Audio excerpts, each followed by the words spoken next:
Yeah, because you the different folks have to go to the poll.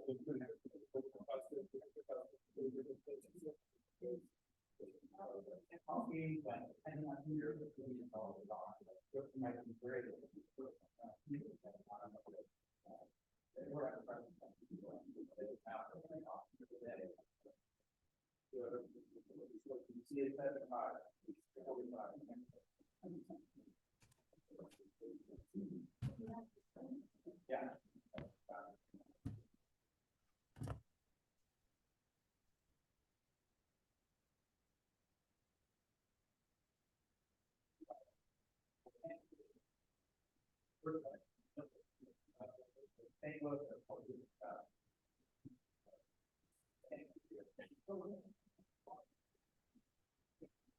Still,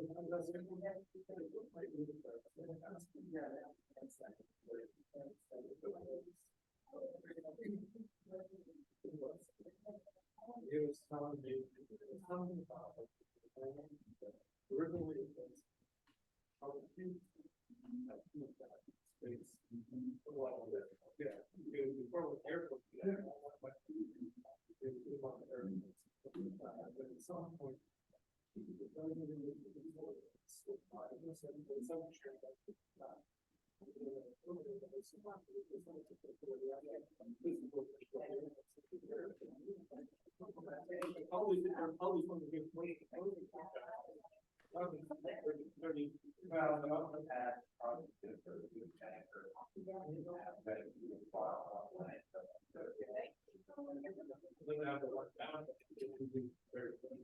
but at some point,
wow.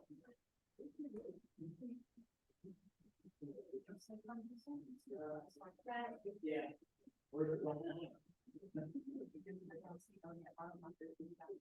Yeah, yeah. Yeah, you know, I could.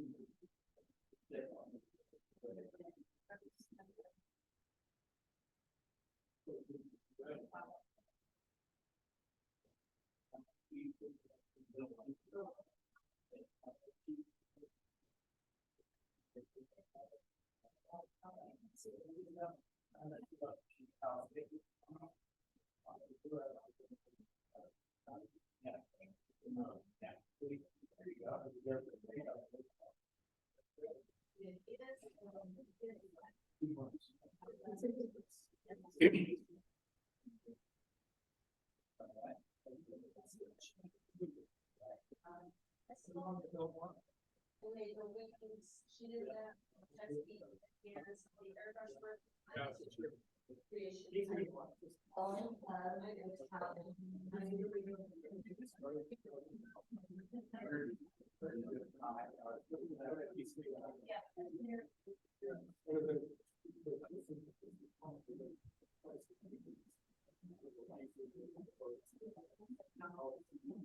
It's not leaving. Now.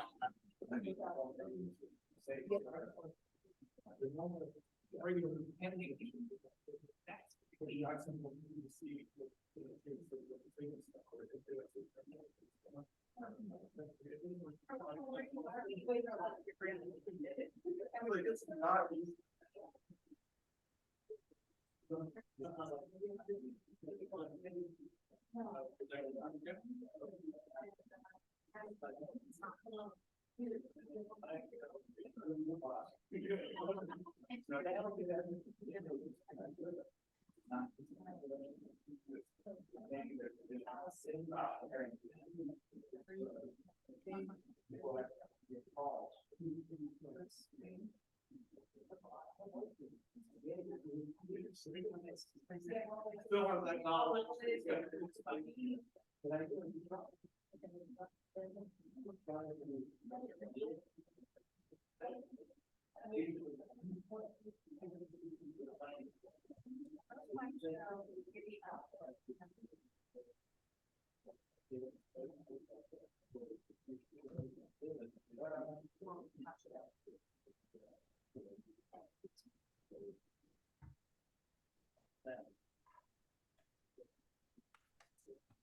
There you go. There you go.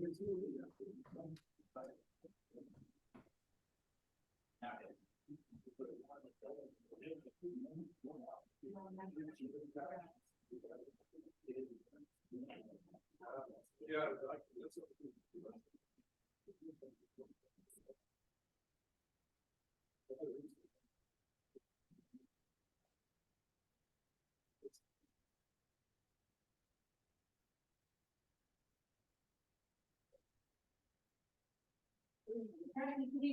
Oh, because you're not here. Yeah.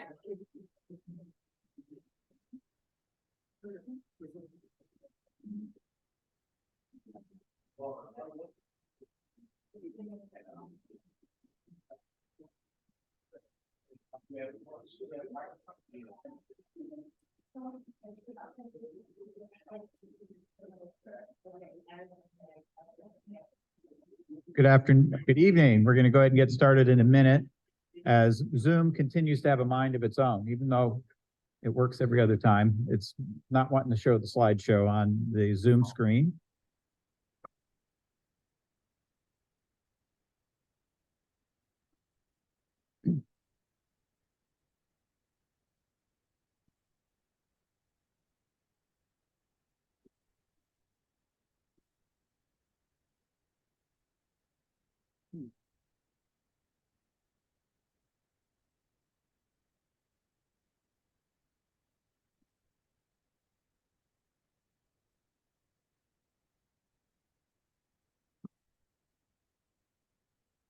It's showing on there now, isn't it?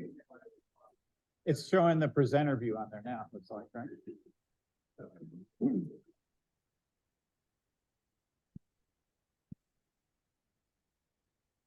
We're getting closer. We're getting closer. See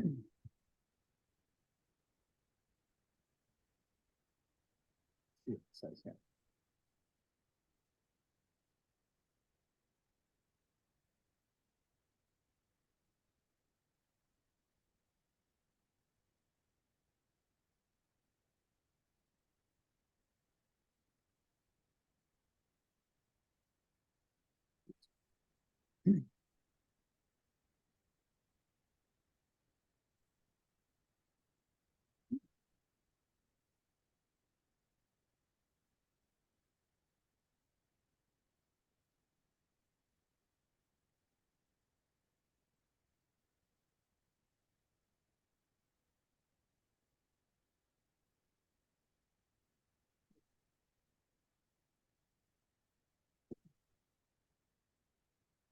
Good evening. I'm Steve Pinkerton. I'm the general manager of the district. Thank you for coming both in person and online. We also have some VIPs in the audience I wanted to introduce. We've got our board president, Bernice Tingle here, and we've got our board member, Manny Moreno at the other end, and they're certainly here to answer questions at the end as well. But what we thought we'd do is kind of go quickly through an overview, then do a little bit of detail, and then have a question and answer session.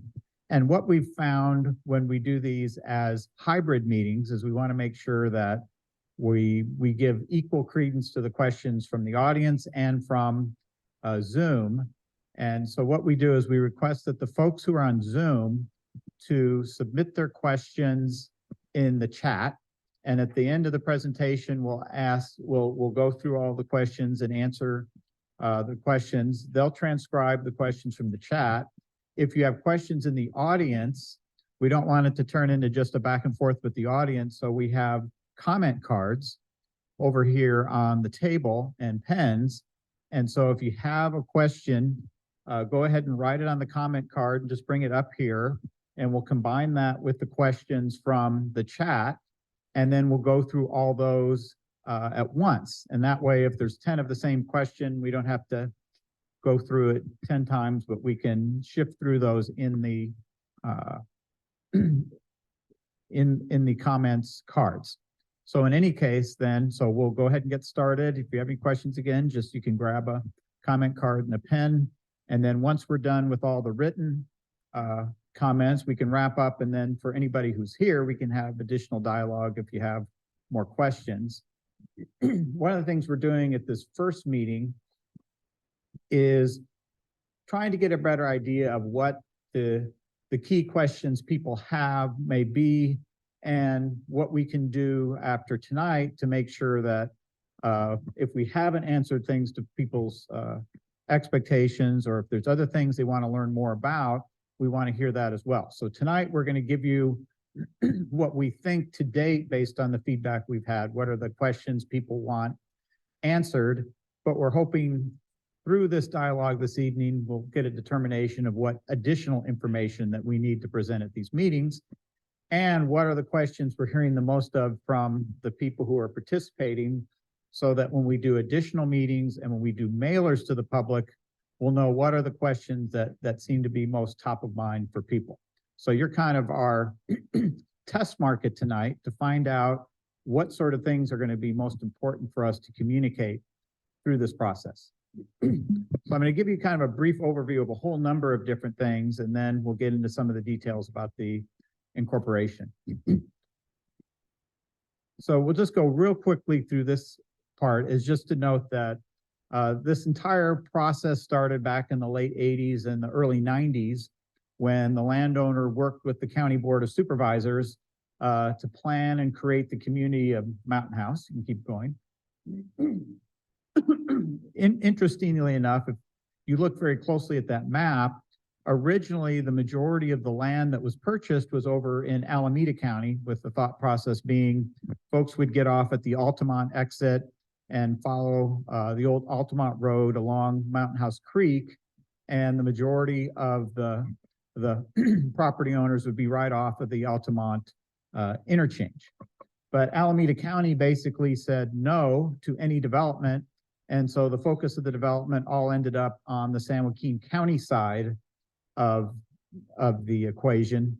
They also discovered that you can only have a community in one county, not two counties. They would have had to actually had a separate entity if they wanted to have a community in both Alameda and San Joaquin County. But because Alameda County said no to any housing, it all ended up over here between what used to be called Patterson Pass Road, now Mountain House Parkway, and the county line, where Great Valley Parkway was put along the county line, basically as a buffer from the agricultural uses over in Alameda County. That's why the lots are so deep along Great Valley Parkway, is there's a 200-foot easement where nothing can be built between the county line and the houses, just because in the old days, there used to be a lot of spraying and things like that. None of that's happened in decades, but they wanted to make sure that the agricultural uses didn't negatively impact the houses.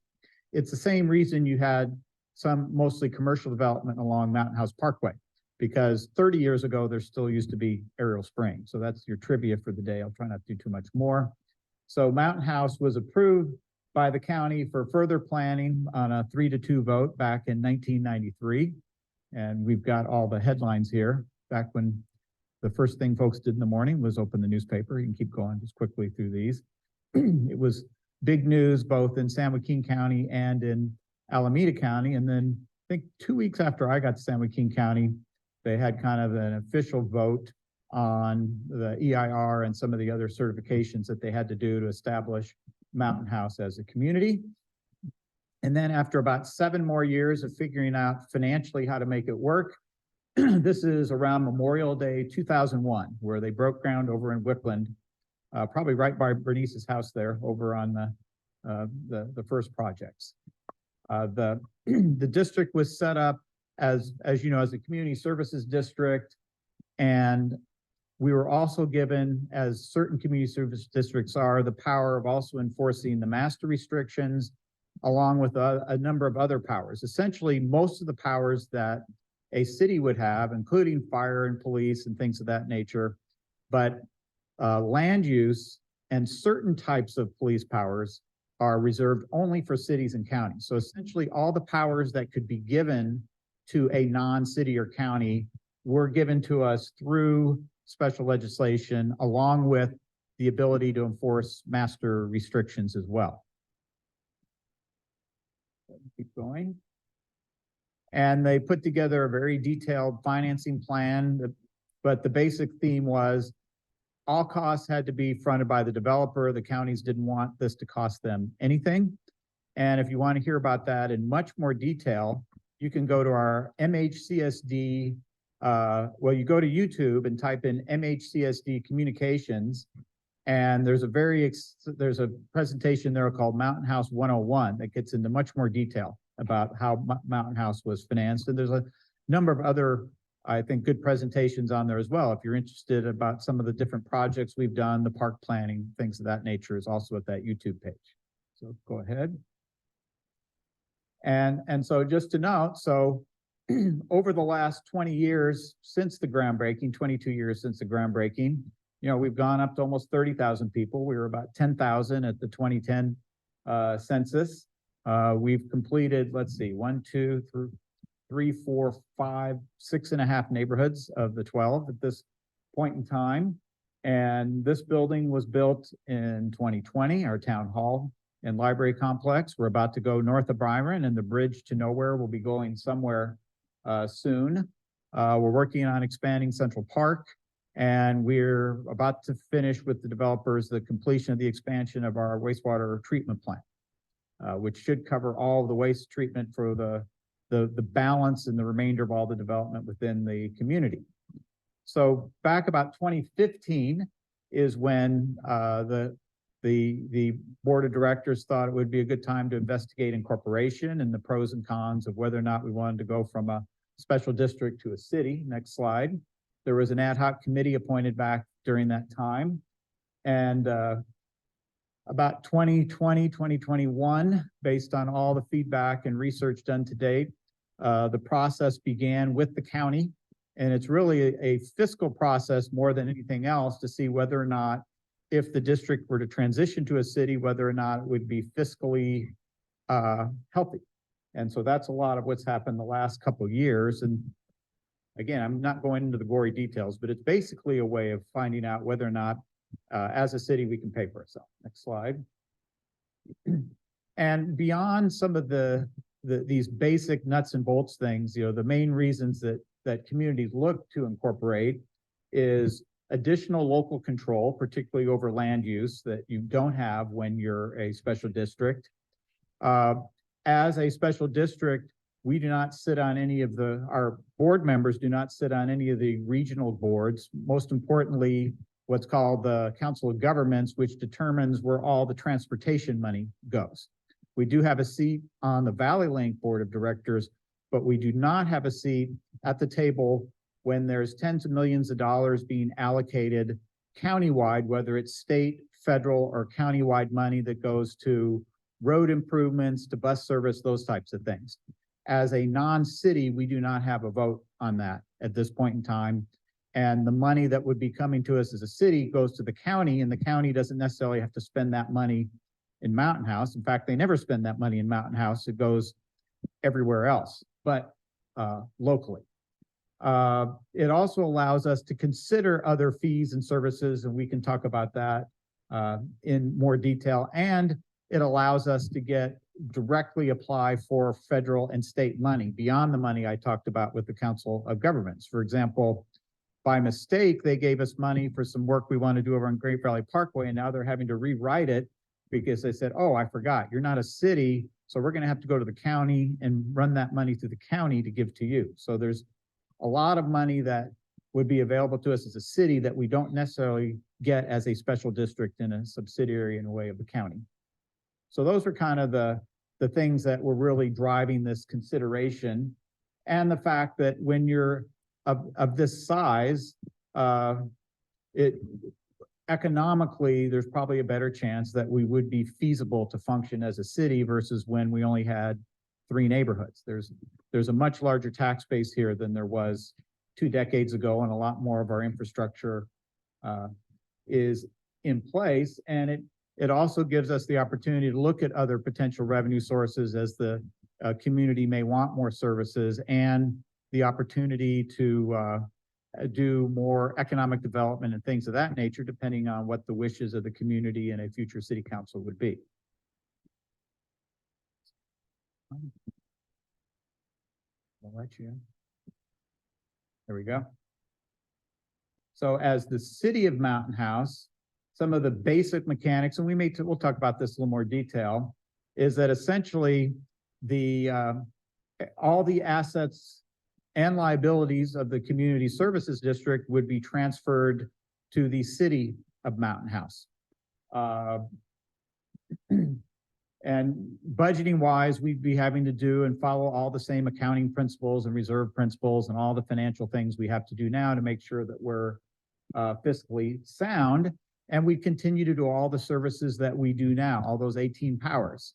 You know, while the sheriff provides police services, that is through the district that we contract with the sheriff. We do have the ability to do our own public safety now, both police and fire, but it's been much more cost effective and a higher level of service to contract those services out. So everything that we're doing now would remain the same. We would continue each year to evaluate what we do with staff versus having outside contractors do that work. The big changes would be land use and planning. So the zoning, any changes in zoning, any expansion to the boundaries of the community, any of those things would now become the authority of the city of Mountain House and not the San Joaquin County Board of Supervisors. Animal control, which now is a county function, and we'd probably still contract with the county, but technically that's not one of the 18 powers they gave us originally either. We'd also take on animal control. And then I mentioned this a little bit before indirectly, but we'd also have more direct access to transit dollars for things like bus service and commuter bus service and things like that. We'd have more of a seat at the table on whether or not that service would be provided in Mountain House. Right now, we're completely at the mercy of the county and the council of governments for that. So the big things then are planning and land use, animal control, and really transit and roads. We have a road funding that we don't have now. If the vote is approved, which is on March 5th, and we'll talk about that more later, you wouldn't want to do it the next day. It actually takes a month, you know, for the county to finish counting all the ballots and things, but you also need some time to get all the paperwork in place.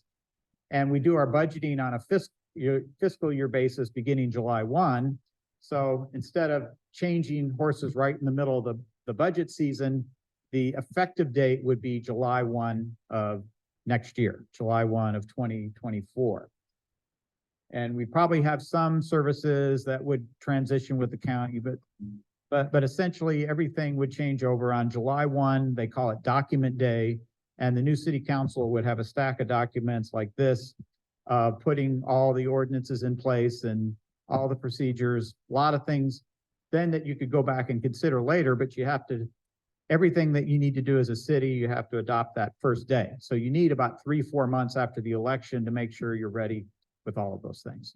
And you need to have your city council trained and things of that nature. So keep going. So we've got up here, and this is going to kind of be our ever evolving document. And we've got copies of it here, and it's also going to be on our website and page, is our frequently asked questions. And so as we go through tonight, if you have more questions, we'll be tracking that. And we will obviously be updating this, clarifying this, and adding to this, but we see this as kind of the real key to educating the community are these frequently asked questions. So I thought I'd just go over these really briefly, but let you know we've got all these in front of you that you can read in more detail. So the first thing people are going to ask is, what is incorporation? And it's essentially, as a special district, we're considered an unincorporated area of the county. So we're kind of a subsidiary of the county, even though we have more powers than, say, the neighborhood over here where Lammersville School is, where they don't have all the additional services. Everything they do is through the county. We have all these municipal powers, but we're still not a municipal corporation. We're simply a subset of San Joaquin County, and they make the ultimate decisions for us and things related to land use. All right, next slide. So what's it mean? And again, some of this is repeating what we just said, but I wanted to make sure you saw that that's here. And so it just talks about the additional community control. One of the subtle ones that I know has a lot of discussion in the community, while we do have the ability now to oversee police, we do not have all, as a non-incorporated city, we do not have all the police powers a city would have. For example, we as a CSD do not have the ability to tow cars off of the street. Through our master restrictions, we can do certain enforcement on vehicles, but we have to do it through the sheriff's office. And on traffic, most traffic is controlled in counties of this size by the CHP. Now, we'd probably continue to cooperate with CHP, but as a city, when it comes to traffic enforcement, we have certain laws available to us as a city we do not have as a CSD, so we do not have to depend on CHP to do those enforcements for us. So that's one of those things where, yes, we'll retain police services, but we have greater power over that, just as we have greater power over zoning and enforcing zoning. If people are doing an illegal use in their home, where they're running a business out of their home in a residential neighborhood, we have some authorities through the CCNR, but those are actually more civil powers, not enforcement powers like we would have as a city. So you get additional police powers. Now, my wife, who's an ex-city attorney, would probably do 20 more minutes, but I'm going to stop now. That's the basic description. Next. So would the county be negatively affected? No, and that's what took a lot of the last 2 to 2.5 years. It's a lot simpler for us to become a city than most cities nowadays, because back in the early 90s when this was proposed was about the same time that the county lost about half of their property tax to the state. When there was a budget crunch in the early 90s and the state didn't have enough money to pay for schools, the counties permanently lost about half of their property tax that now goes to the state and then gets redistributed to schools. And so that happened, and at that same time, some other financial things happened to the counties. And so in the old days, if you wanted to become a city or a special district, the county said, well, you're taking over all these responsibilities. You can take part of our property tax to do that. But after 1991, where the county lost all this money to the state and to the schools, the county said, well, if you want to split off from us, knock yourself out, but we don't have enough tax dollars to do what we're already doing, much less supplement you wanting to become a new city.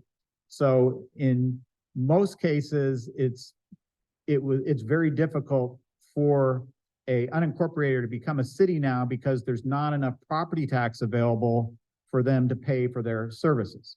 So when Mountain House was being created, the county made it clear that if you want to have Mountain House as a community, and if you want to have enough revenue to provide all your services, even as a CSD, you're going to have to put in a supplemental tax on top of the property tax, because we can only give you, 16 cents on the dollar of the property tax, because we're only getting 24 cents now. We used to get 50 cents of the property tax. And And so that's why before the first house was built, this special tax that you all pay through your property tax bill of $1,500 to $2,000 a year was put in place. And that covers the deficit because a post-1991 city doesn't get all that extra property tax anymore they used to get in the old days. And because of that, what's happened is that when other places such as Salida and El Dorado Hills and other folks in this area want to become cities, they were not designed with this additional tax that we have. We were already designed to be self-sufficient and not need funding from the county. In fact, no city in this state has been incorporated in the last 12 years. And frankly, the last 4 cities that were incorporated were because Riverside County figured out they'd save money by turning these places into cities. They actually weren't very good deals for the 4 cities that were created. So it's been Rancho Cordova, I think, in 2002 or 3, and Goleta down by Santa Barbara were the last actual cities to be incorporated. And the reason that they were able to incorporate, if you know those 2 communities, they have a lot of hotels and other retail and sales tax. They had a lot of revenue besides property tax that allowed them to be financially feasible and to split off from the county. But in the last 20 years, as the rules have changed, we're really the only city that we were the only special district designed to evolve into a city. So when we did this whole fiscal analysis for the county, we had to spend a lot of time demonstrating to them that we were created to be self-sufficient. And if we discontinue the county providing certain services for us, such as planning and land use and animal control and some of those things, that it would not be a negative detriment to the county for us to do that, because we'd be taking away the revenues associated with those functions, but we'd also be taking on the costs, and it would essentially be cost neutral. They're just shifting over certain services to us, and they're also giving us a little bit of additional property tax to cover some of those services. But at the end of the day, they're giving us a little more property tax, but they're also getting rid of the expenses that came along with those property tax. So that's kind of the simple way of explaining what happened here. But as you know, yes.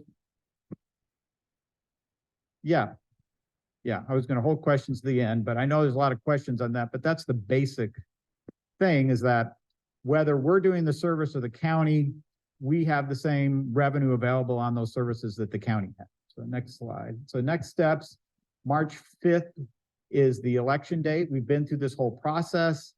The county on Tuesday, 2 days ago, set the election date for the next available election.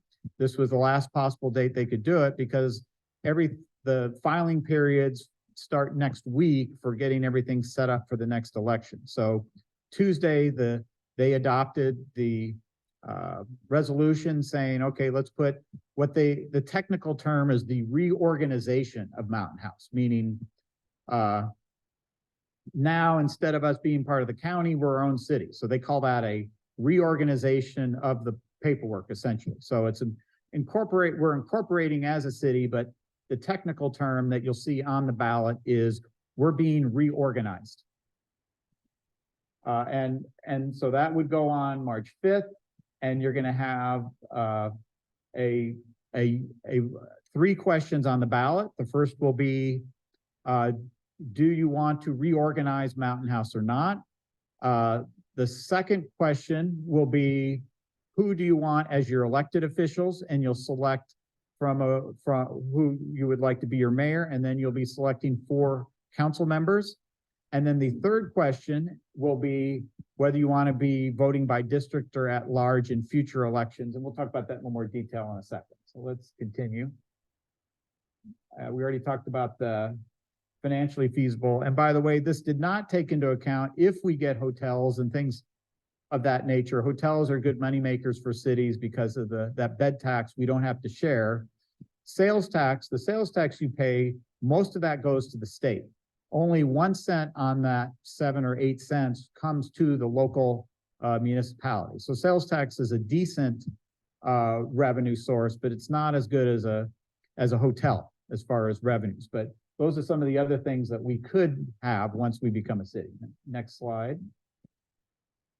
And I mentioned earlier what we would have a seat at the table on road funding, and as a city, we get a larger set aside. The county did give us back in 1998 a share of some of the road money back then, but they also gave us a bunch of old unmaintained roads like Wickland and Byron and said, we're going to give you a little road tax, and then we're going to give you 3 times as much maintenance costs. So even though you're building all new roads, we're going to give you some, we're just going to, anything that may become part of Mountain House in the future, we want you to maintain those now. But once we become a city, there's additional county and state money we would get. You know, when you pump gas, a portion of that gas goes into what's called the gas tax that goes towards road maintenance. And now we would get a share of that. We do not get a share of that now. So next slide. So this is one of the big questions. And again, we can talk about all this in a little bit more detail. Will this increase your tax bill? No. This is simply a reorganization, which also means it's also reorganizing who gets the money. Most of the money, like I said, we've been fairly self-sufficient anyway. We're now going to get a little bit more money to pay for animal control and some certain other services. We're going to get more road money, but it doesn't change what you'll be paying on your tax bill or anywhere else. Now, in the future, you as a community would have the chance to decide whether you want to have additional taxes, but those would all be subject to a vote. But incorporation by itself is simply just a reallocation of funding. And I have a feeling I'm going to be saying that several times over the next 4 months. Does incorporation create additional layer of government? Yes and no. Again, we're reorganizing. Probably the biggest change, remember, you already have a board of directors that would then be a city council. Probably the one change you would have is, again, now when you have land use matters, they go to the county planning commission. The county planning commission, whether we incorporate or not, will continue to be the county planning commission that looks at things within unincorporated areas. If we become a city, those land use matters, instead of going to the county planning commission, will come to the Mountain House Planning Commission instead. So it doesn't really create another layer. It just, again, reallocates what gets considered locally versus at the county level. Let's see what we've got next. I should have worn my glasses tonight. Next slide. And as I mentioned before, we would continue to serve on Valley Link, but we would also be on San Joaquin, this Council of Governments, and on what's called the Local Area Formation Commission. And they're the folks that rotates from city to city along with the county. And they're the ones who, if there's boundary issues between water districts and sewer districts and things like that, plus things like incorporation, that's LAFCO, and the city council members kind of rotate from city to city. There's usually 2 council people at any one time in LAFCO. And from time to time, there's regional authorities for groundwater and things like that that get created. And if you're a city, you're more likely to have a seat at the table on that, whereas you would not if you're a special district. So we mentioned earlier that we would have a mayor and council. I should mention that the special district, the CSD, would not completely go away because cities by law are not allowed to enforce master restrictions.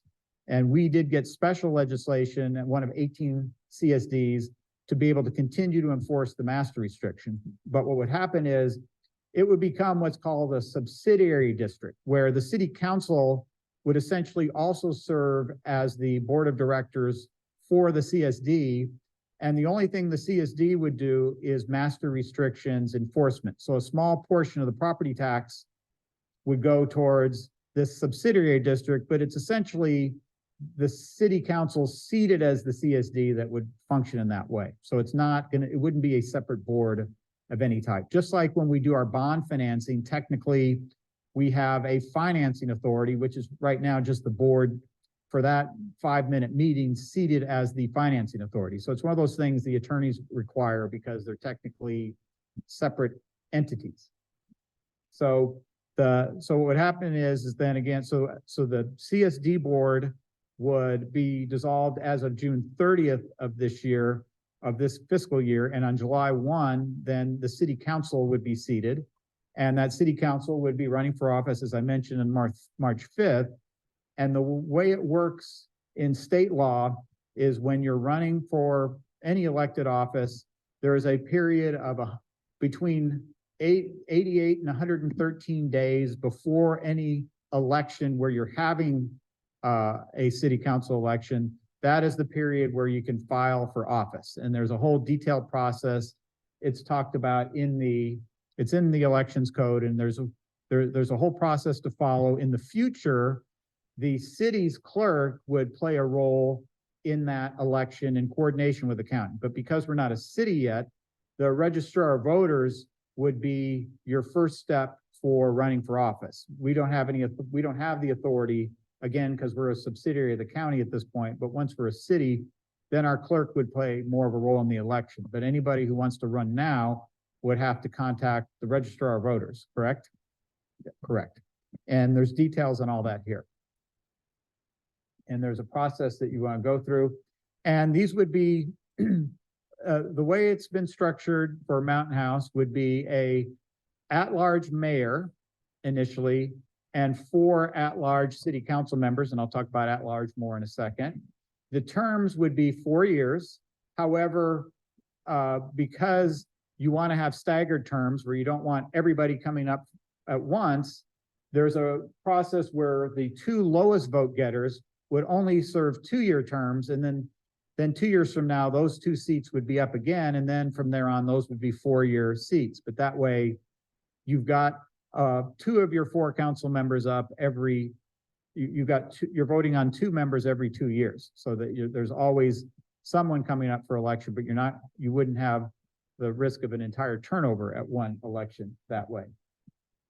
So, and in addition, it would be a November election, but because we'd be doing this in March, the code allows you the first term would serve through November of 26, not just November of 24. It wouldn't make much sense to go through an election and then 8 months later have to do it again. So the code takes into account that if you're first time up, you're getting elected before November, you get to stay on until the November of the next even numbered year. And I learned a new phrase on this recently, because even though in Stockton we did things a little differently, we didn't use the same phrase.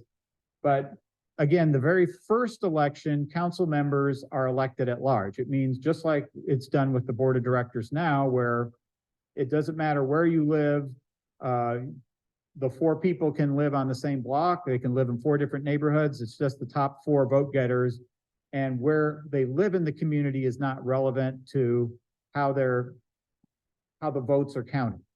But on this first ballot, along with the reorganization question and along with the question of who do you want for mayor and city council, will also be a question of which of the 3 typical methods do you want to use to elect your city council members in the future. And of course, at large is one way, and still is the way probably a majority of the cities in California elect, which is just at large. Again, it's not set up within specific districts.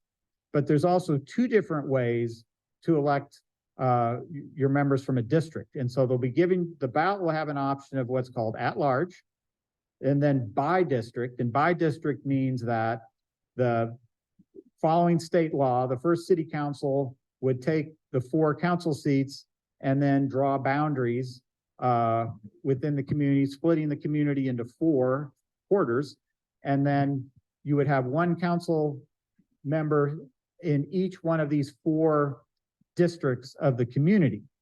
And then only the people in that district would select the person who is representing their quadrant.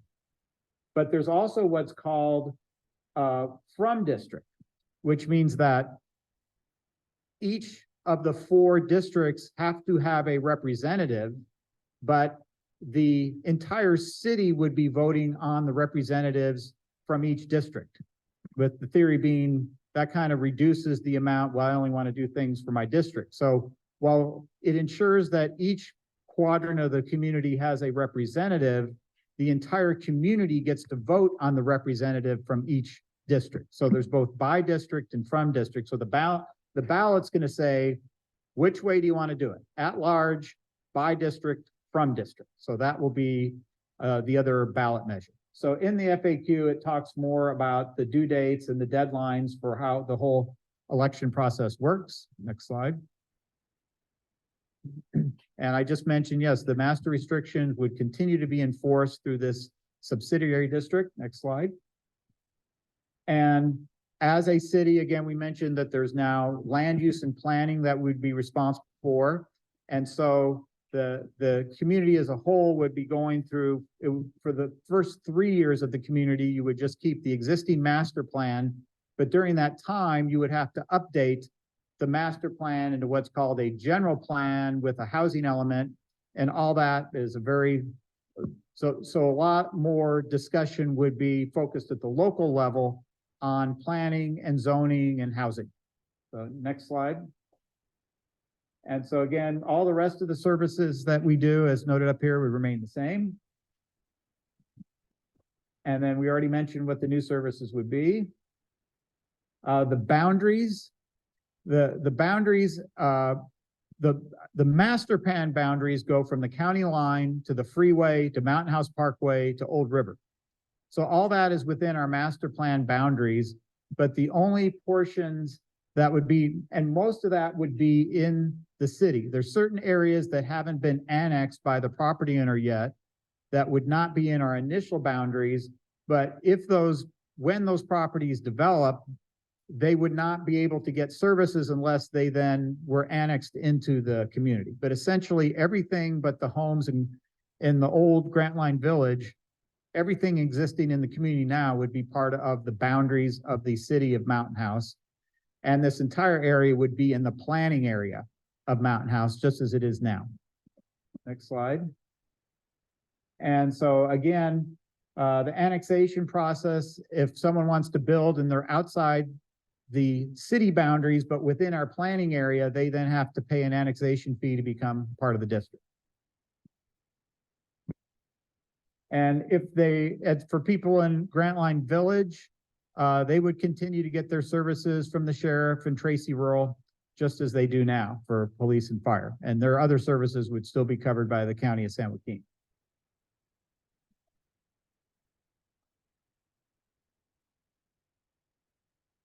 So the boundaries right now that aren't included is essentially just that old neighborhood along Grant Line Road, from the detention basin over to the county boundary. So just the neighborhood that pre-existed before Mountain House was created. You can see the area in white over in the lower left-hand corner. And then there's a couple vacant properties that have not yet been annexed into the community either. So it's essentially the master plan boundary short Grant Line Village. So you can see we've got an incorporation page on our website. And then let's see, do we have any questions at this point in time? One question. Okay. Will Mountain House be considering its own police force? When it comes to any of the contracting for services, that would be a decision of the future city council. We have the ability to have our own police force now, and we would continue to have that ability in the future. As I mentioned, there's certain traffic control measures where we would have more control, but either way, we have the ability now and in the future to consider having a police force. We've got a study from a couple of years ago that we could provide folks who want to learn a little bit more about that. But my guess is if the community is incorporated, there'll be a lot of discussion about that in the future. Next question. By district, at large. So it has to be at large now because the city council has to draw the boundaries. So the first city council is going to have to be at large because there is no city council to draw the boundaries. And then depending on what happens at the election, then the decision will be made whether initially we're at large by district, from district. And at any point in the future, the community can decide to change that to district if they don't do district initially. Okay, and who is responsible for Mountain House Parkway?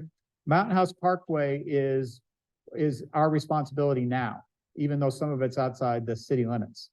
So that was one of the roads that the county deeded over to us back in the 90s when it was Patterson Pass Road. So we have all the responsibility for Mountain House Parkway, and then they asked about a Chamber of Commerce. The Chamber of Commerce is a private function, just like hospitals are private functions. So that's up to the locals to decide whether they want to do a Chamber of Commerce. Okay, if we become a city, will PG&E be the sole provider of gas and electricity? No. I'm glad that question was asked. Our franchise agreements would not change, meaning we would continue to have MID for electricity and PG&E for gas, and the existing cable companies, those sorts of things. None of those change. It would be up to the city council in the future. In fact, there was special legislation done so that we could be in MID instead of PG&E territory back in 1996. So I think PG&E is not allowed to even compete for our service until 2026, I believe.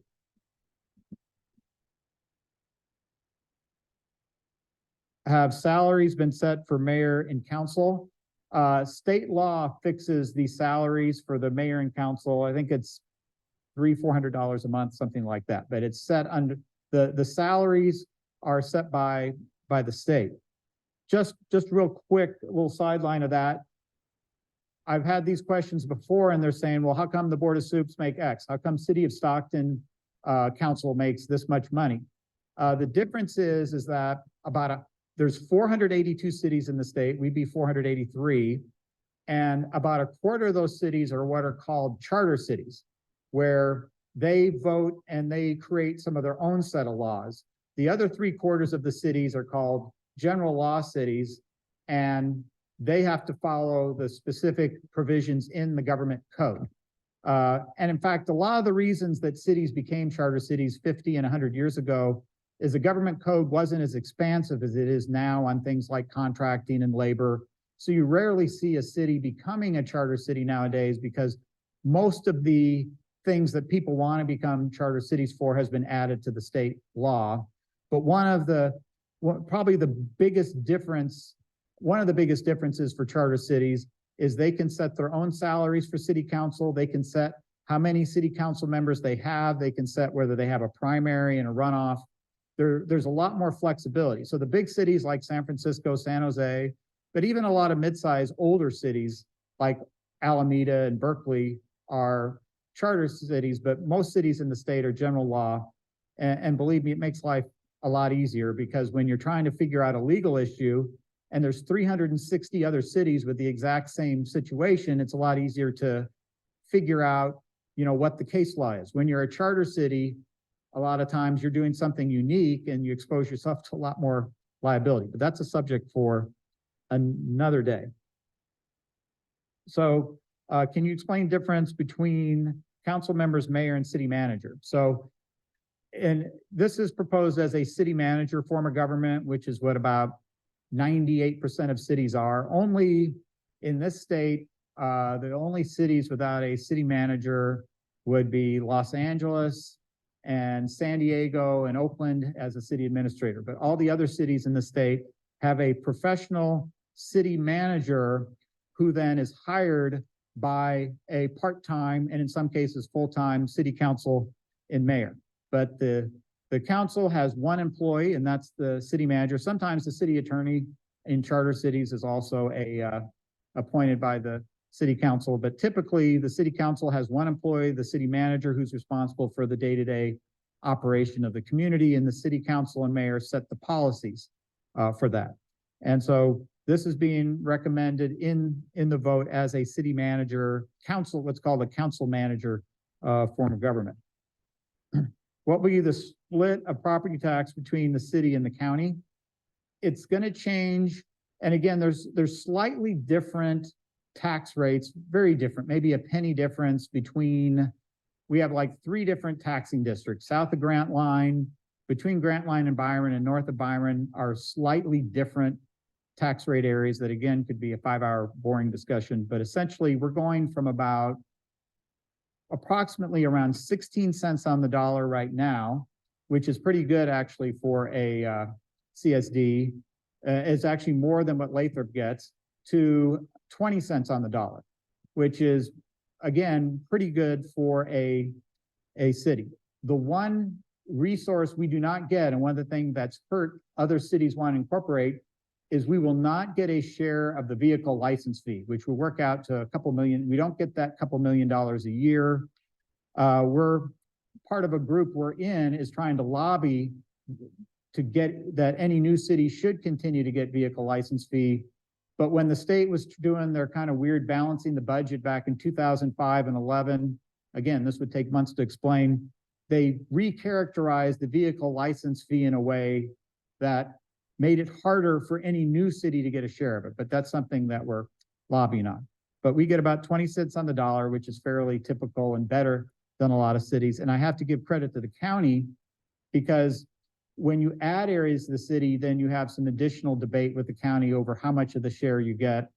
And the county's finally realizing that in some of the existing communities, they were not wanting to share very much of the tax, and they were realizing that if we only get 60% instead of 80%, 60% of something is better than 80% of nothing, because they were insisting on so much of the property tax share that it wasn't worth it for the cities to even bring the businesses in and do the development. So the county is beginning to understand that you have to compromise or you don't grow the entire pot. But anyway, that's again, one of those things that when you're a city, you get to have more discussions about. So split of the property tax is about 20 cents to us. The county gets about 25 cents. The state and the schools get the majority of the rest. In some parts of town, BBID gets up to 10 cents on the dollar as well, our irrigation district, for all to maintain all the canals and things of that nature. So BBID does get a share of the property tax. Will the board remain and take responsibility? No, the board will not remain. The board will become the board of directors becomes a subsidiary district that's managed by the city council, but they will continue to be so the city council through the CSD as a subsidiary district will continue to be in charge of the CC&Rs. And so a portion of the property tax will go directly to maintain the CC&Rs just as it does now. Okay. Currently, residents pay big money for water and utilities. Is that going to be reduced? That's a whole separate meeting we could have, but no, it doesn't change any of the debt or methods for the utilities do not change at all in this, not as part of incorporation, but that is a discussion we have every year. How much land would actually be available for land use, businesses, et cetera?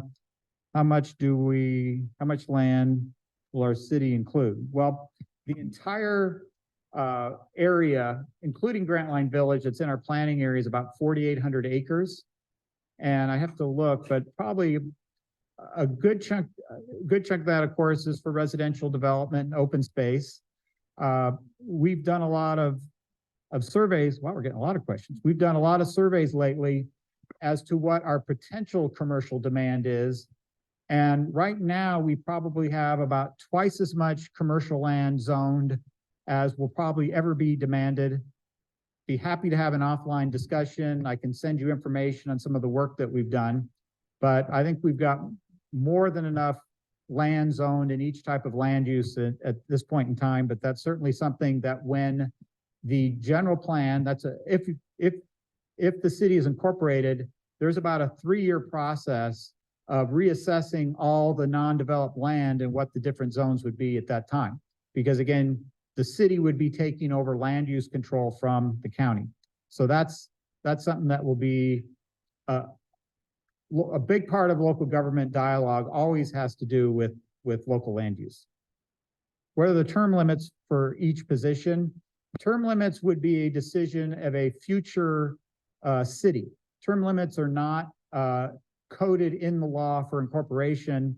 So some cities have term limits, some do not. That's typically a ballot measure that could come forward in the future.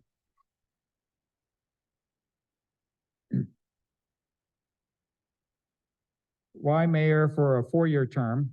When we brought this forward to the CSD, it's actually more typical for a mayor to be a 4-year term than a 2-year term. Tracy and Lathrop are kind of the outlier as far as 2-year terms.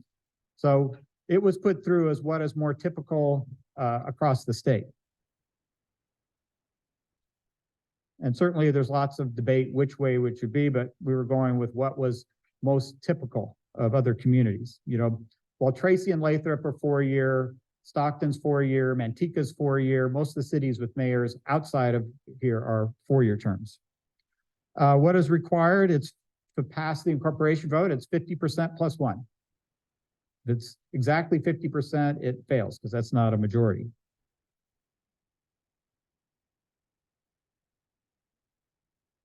Right, 50% of those who vote, and only registered voters are allowed to vote. So it's like any other election. Right. Right. Right. So if 100 people vote, you would need 51 votes. If 1,000 people vote, you need 501 votes. We have about 10,300 registered voters. For the presidential elections, we have very high turnouts for that. For the primaries, it's been much less in the past. Typically, you see about a 40 to 50% turnout in the primaries. So sometimes March elections are even less. So we'll have to see, but probably best case about a 50% turnout. We're a little over 10,000 registered voters now.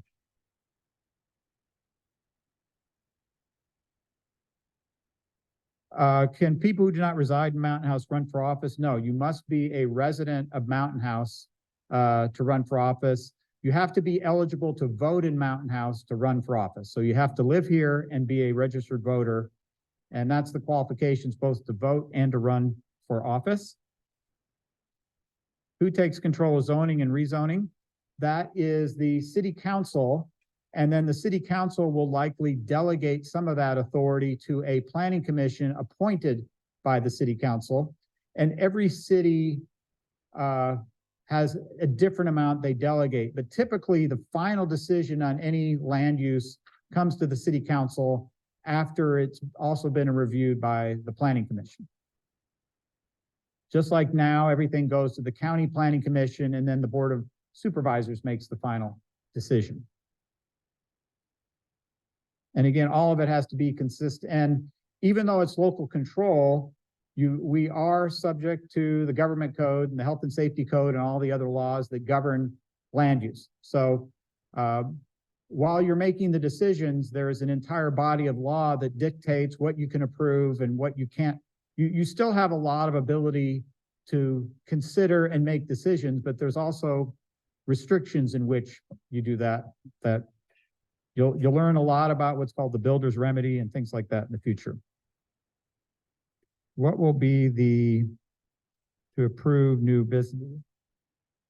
The cost to approve new businesses in Mountain House? Well, there's really two things. There are, just as the county has fees for reviewing plans and inspecting, we would probably initially adopt those same fees. They're just cost recovery fees.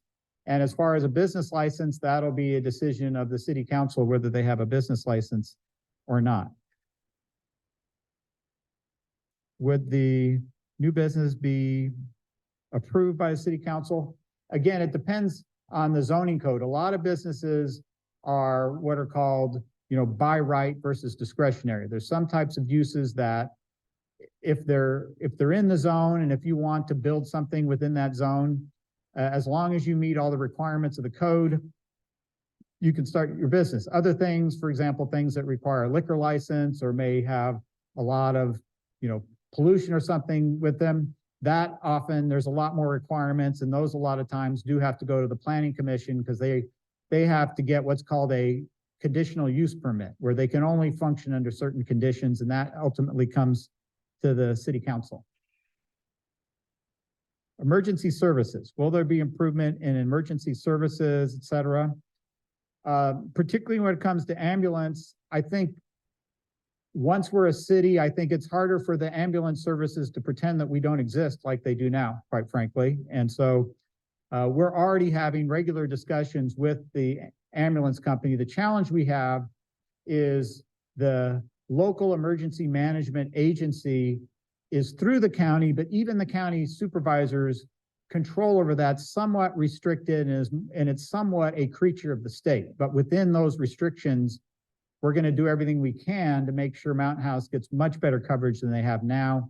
I think that contract's up in about a year or two, and we'll certainly, whether we're a city or not, we're going to be much more active and not let them consider to pretend like we are a rural area and not a city. Planning Commission. The Planning Commission would likely, depending on how the council writes their rules, would typically be appointed by the city council. And again, how they do that, sometimes it's a recommendation of the mayor to the council. You know, there's a myriad of different ways, but typically in one way or another, it's a selection that's approved by the city council for any commission, particularly Planning Commission, because it has very specific roles and reporting requirements and things like that. Yeah, for anyone who's interested in running for office, it's important you do talk to the registrar of voters, because there's actually a lot more campaign laws associated with running for a city council than a special district. Although I think some laws just passed where school districts and local community service district have more restrictions than they've had in the past. But particularly when it comes to land use, there's a whole body of law. And those are things that it's really the registrar of voters' responsibility to learn about. Once we become a city, we take more of a role in how campaign finance works. Okay. Now, whose handwriting is this? I'm having trouble with this one. Not yours? Okay, I'm sorry. Let's see. What does the look like in dollars and cents? Having a hard time reading this one. Okay. Okay. It is share little something bit of a small fish.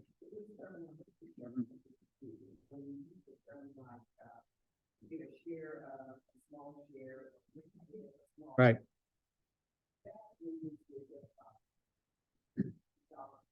Mm-hmm. Mm-hmm. Okay. So, like I said, 20 cents on the dollar on the property tax is what we receive. And so if I do that again, let me know. I can't remember what else I used it for. Okay. Okay. Talk about powers of mayor versus city council.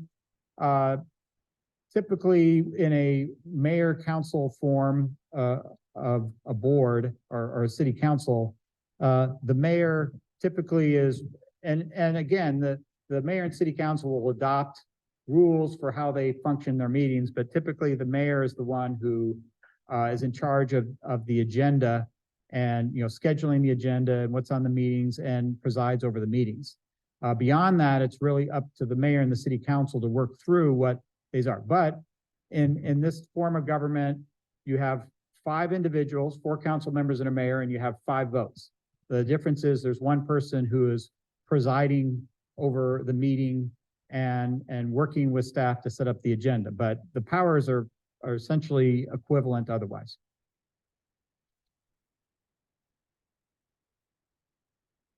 Our city has good revenue for businesses. Can we expect special taxes to go down?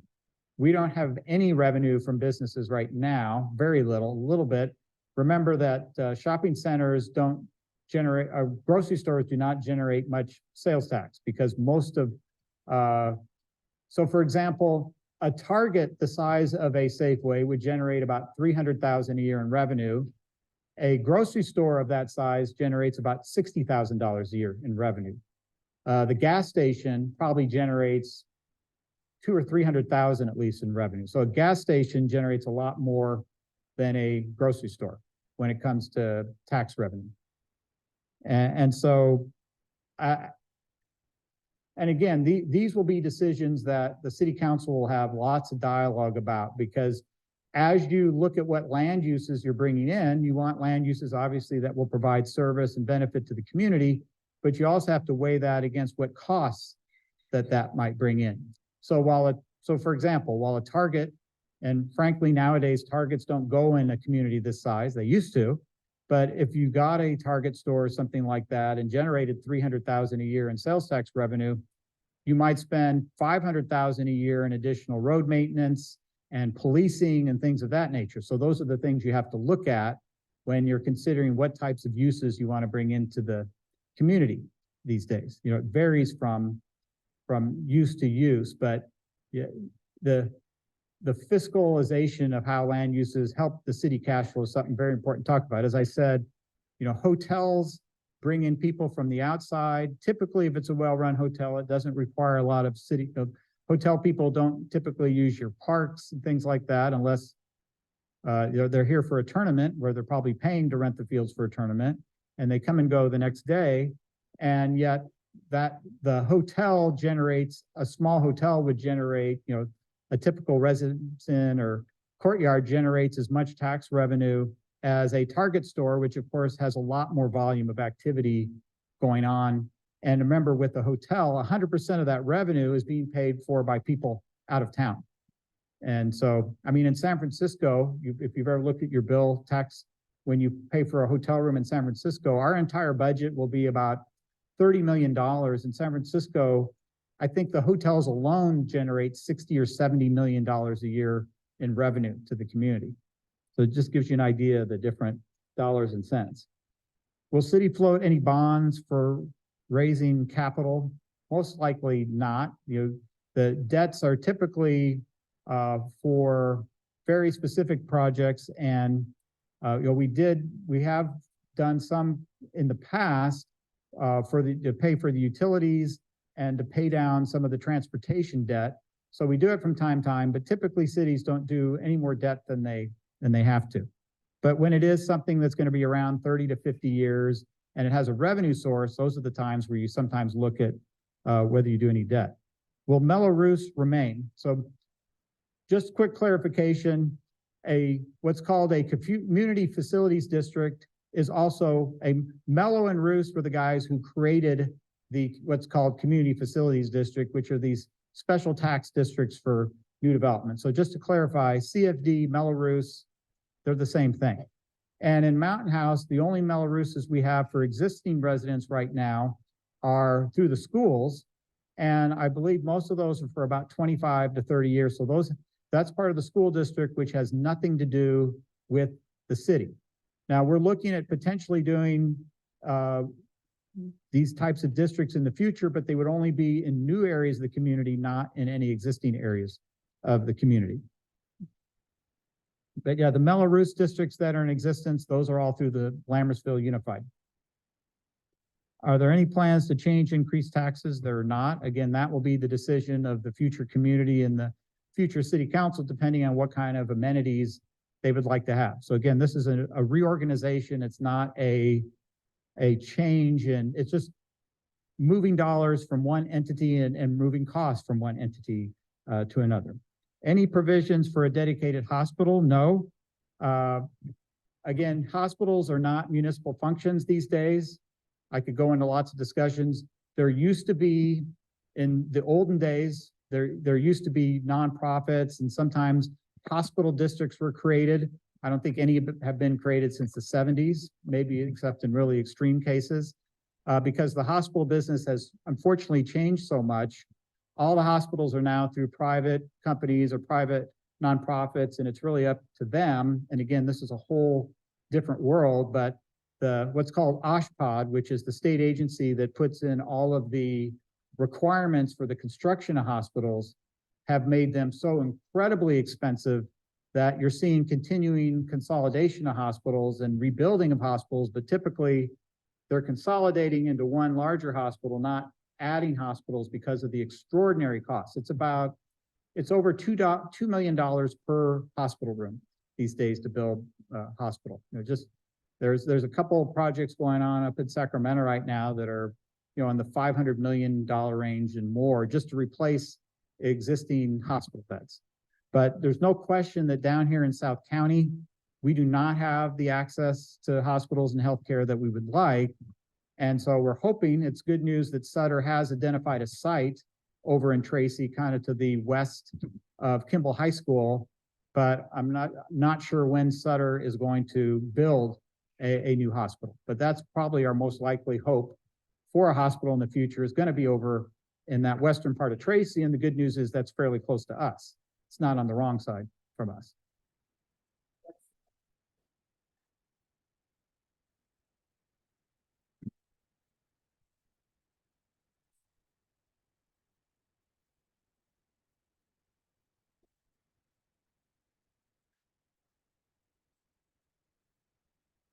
Right. But that's what I'm saying. It's west of Kimball is where they've identified the land. Right, right.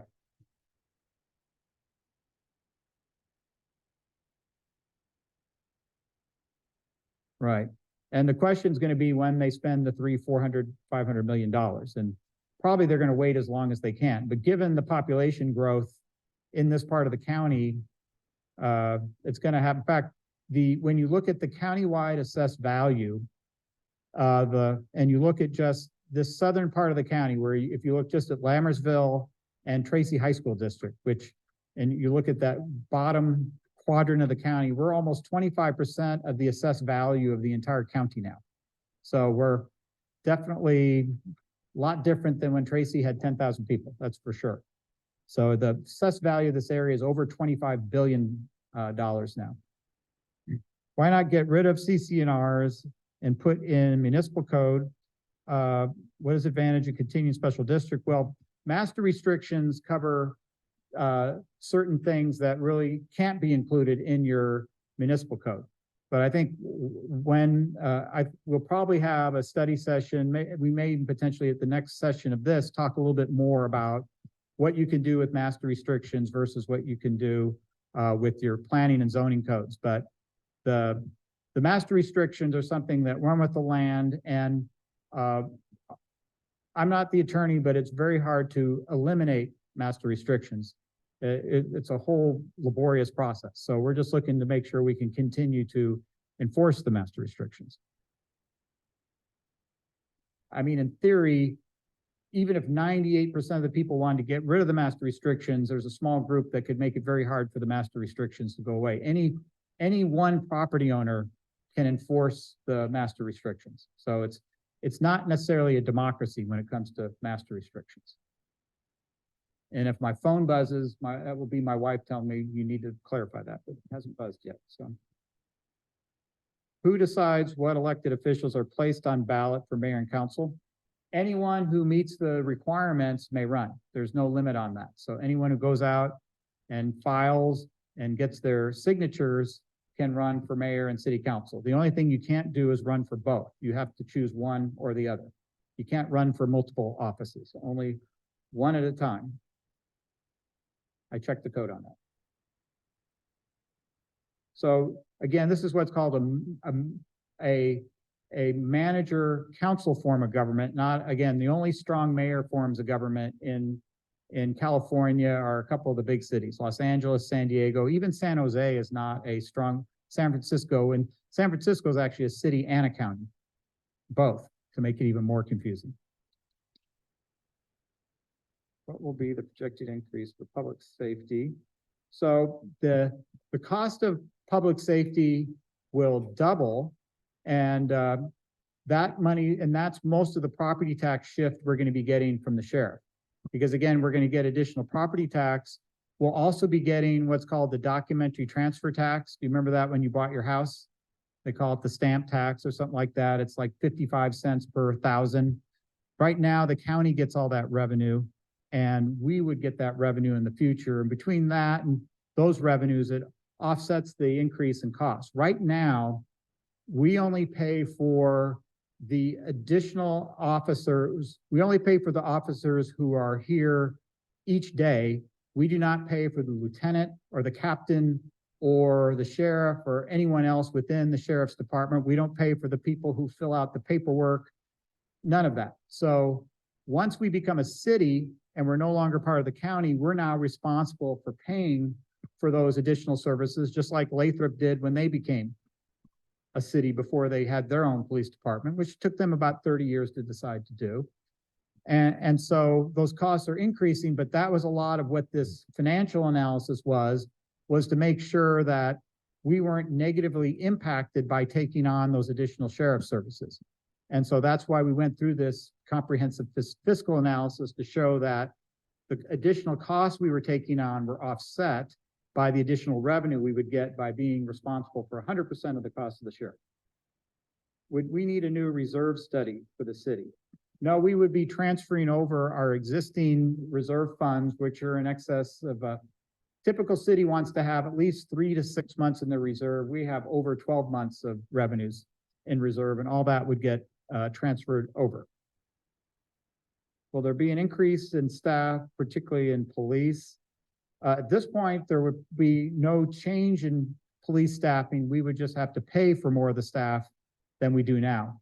Internally, we would have to put in a planning and building department, but most if not all of that gets covered by revenue from the developers who have to pay for the cost that they incur for using our planners and things like that.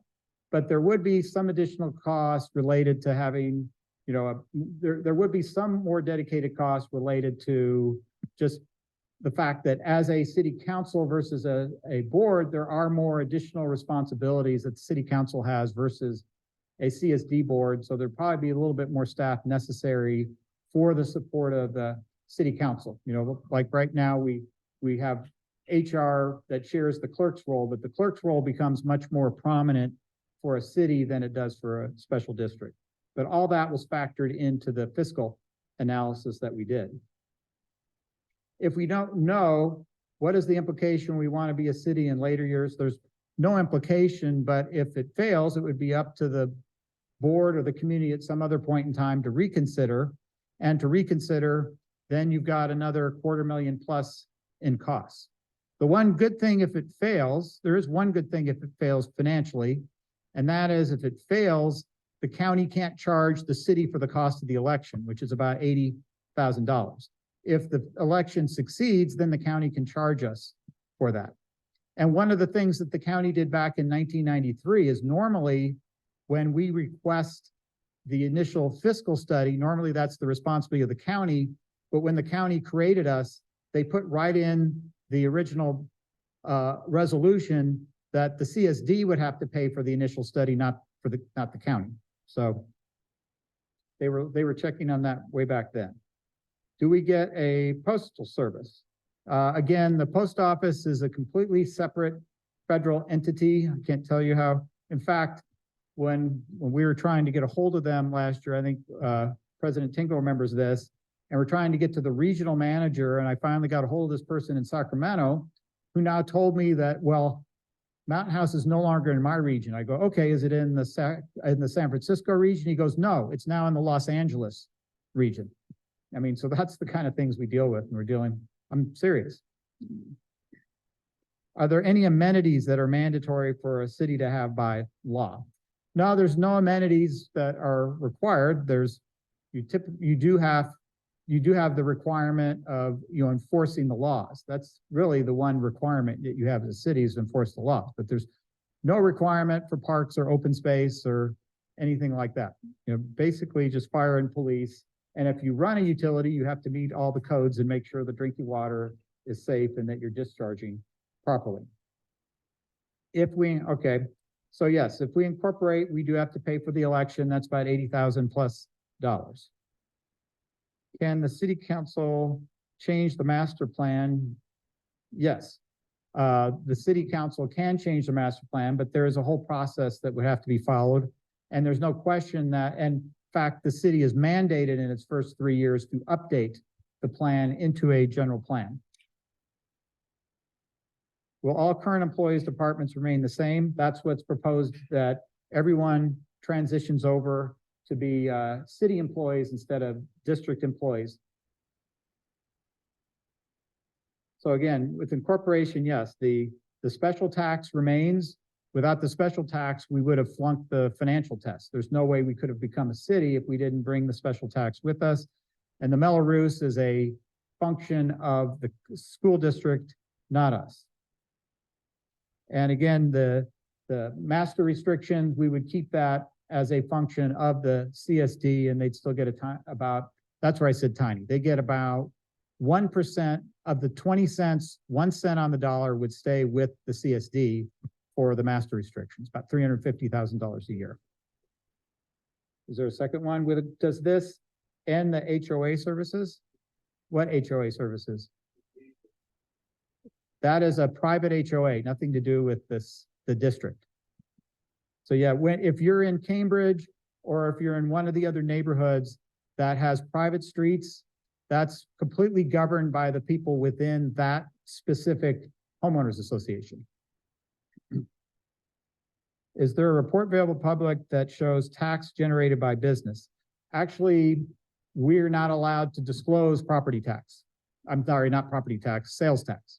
Property tax is public, but the sales tax and use tax is generated. We get a number what the entire area does, but for competitive purposes, we're not allowed to share the individual revenue generated by each business because that could, potentially impact them against their competition. What is the estimated expenditure costs for incorporation? Was total cost of the, let's see if you add these two. So the financial analysis shows what all of our revenue and expenditures would be if we remain a CSD versus what our revenues expenditures would be if we became an incorporated city. And in the fiscal analysis, it shows that because of getting the additional road monies, the additional documentary transfer tax, the additional property tax that offsets the additional expenditures, that it's a net positive revenue-wise to become a city versus be a special district. We would continue to likely be able to function just fine as a special district, but probably not have the same amount of potential revenues available that as a special district, we would not be able to collect sales tax. Right now, the county gets all the sales tax. They get all the documentary transfer tax. They get any business license tax. If we get hotels, they get all the bed tax. So even though we bear all the costs of servicing all those places, most of those places, the county would continue to collect that revenue. And that's reflected in the report. So the main cost we'd be taking on again would be offset by the additional revenues that we would receive. So there's like years and years of cash flows shown in what's called the CFA, the Comprehensive Fiscal Analysis, that's available to review on the website.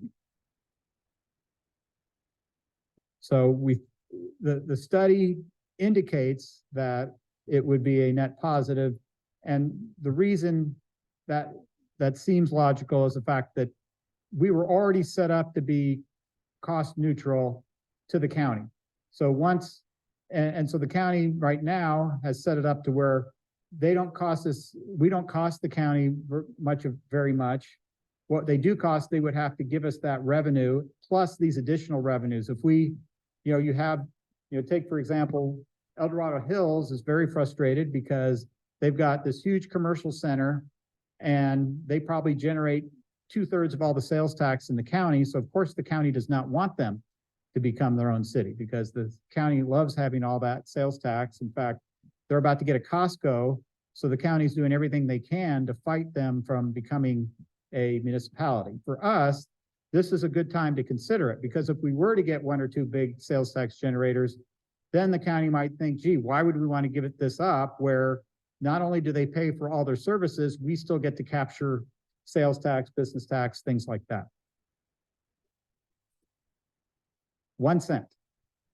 We get 1 cent, and you'll notice when you go into Tracy that if you look at what your sales tax is, if you buy something in an unincorporated area, it's probably about 0.5 cent to 1 cent or 1 cent less than what you pay in Tracy, and probably 2 cents less than what you pay in Stockton. Because as a community, you also have the option in the future to do what's called a sales tax override, where you can have an additional sales tax amount dedicated to your community.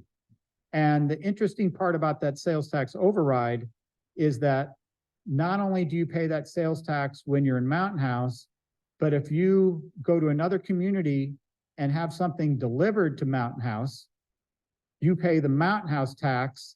And so that money also comes back to Mountain House as well. So no matter where you buy a car in the state of California, the sales tax you pay on a car in California is based on the sales tax rate of your zip code and your community. So when I was city manager in Davis, you know, we had very little retail in the community. Everybody went to Costco and Woodland and things like that. And so that additional 1 cent that captured a lot of sales coming from out of town, that generated twice as much money for the city of Davis as the sales tax being generated locally. And the nice thing about that is they didn't have to pay for any of the traffic and policing issues associated by Costco, but a lot of the large ticket items purchased at Costco, that money still came back to the city. So there's pros and cons, but those are all decisions that the city council would make in the future. Frankly, most cities nowadays, to help supplement particularly policing costs, have put in what's called a sales tax override, but not all cities. And that's a discussion for the future. If Mountain House were to become a city. During wildfires or other disasters, will FEMA or state provide assistance? That would not change. Again, the county through the state is still the agency that we coordinate with on any natural disaster. That function really doesn't change at all. Can new voters be registered who just turned 18? I think on the one chart I showed, I'm not sure if we have, I think we may even have same-day voter registration still in California. So if you're 18 by election day, you can register to vote. Whether you're 18 or a lot older, you're not registered now. Or if you're registered and you have not updated to your up-to-date address, you can do that, I think, all the way up to election day. Are we considered census from 2020 for districting? That I could give you a really long answer, but I can just tell you it depends. And we are considered a census designated place, so they do have all the data for Mountain House, but obviously since we're growing so much, there's a whole set of laws on how you would put your districts together, knowing that you're not going to do your districts again for 4 or 5 years. And different entities have done it differently. In some cases, they may, within the realm of the law, have one district that's closer to the growth that may start out with less people, but they still have to do it within specific, it's a whole science. There's special consultants that help you with that, but the whole Voting Rights Act is very prescriptive as to how you do your boundaries. And in fact, it's gotten more prescriptive in the last year. Are non-citizens counted in census? Yes. All residents of Mountain House are considered in the census. And again, I'm not an expert on that, but there's all sorts of other considerations when you're drawing the boundaries, because you're looking at voting age population versus the overall population. There's a whole series of things, and it'll take, if the city comes in place and decides to go to districts, there'll be hours and hours of discussion about all the intricacies of the law when it comes to districts. Mail-in vote or in person. California now, I think now automatically sends everyone a mail-in ballot, but I believe we are going to have voting places on March 5th as well. If we had missed the deadline, we might have had to do an all mail-in vote. And that was one of the reasons we wanted to really push the county, because we wanted to have as much participation as possible and have this in a general election, not in a special election day where people don't even know an election's going on. So that's why we really pushed the county to get this done in a manner where we would have the ability for people to know it's an election day and be able to vote either in person or by mail.